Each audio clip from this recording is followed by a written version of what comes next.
वरण बनवून घेणार आहोत. मी इथे तुरीची डाळ घेतलेली आहे 1 वाटी. तर ही आपण आता स्वच्छ धुवून घेऊया 2-3 पाण्याने.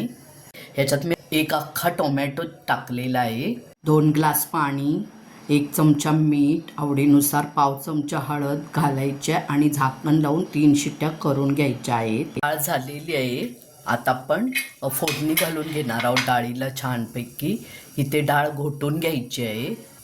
इथे तुम्ही डाळ रवीने सुद्धा घोटू शकता किंवा चमच्याने सुद्धा घोटून घेऊ शकता.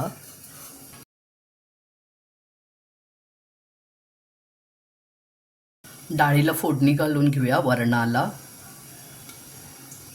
पाव चमचा मोहरी, पाव चमचा जिरं, ठेचलेला लसूण, कढीपत्ता आणि 2 हिरव्या मिरच्या.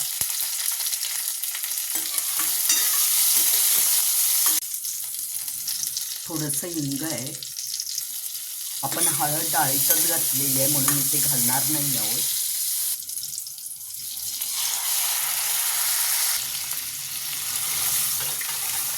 मी नेहमी मसूर आणि मुगाची डाळ बनवते, तुरीची डाळ जास्त बनवत नाही कारण ॲसिडिटी होती. बरेच दिवसांनी मी बनवलेले आणि असं फोडणीचं पूर्ण घरभर सुगंध पसरलेला आहे ना की विचारूच नका. आपली आता ही डाळ तयार झालेली आहे.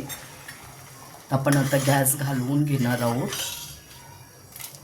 तुम्हाला जशी पाहिजे तशी करू शकता. आम्ही पातळ करतो म्हणून थोडी पातळ केलेली आहे. कोथिंबीर घालून घेऊया याच्यावर.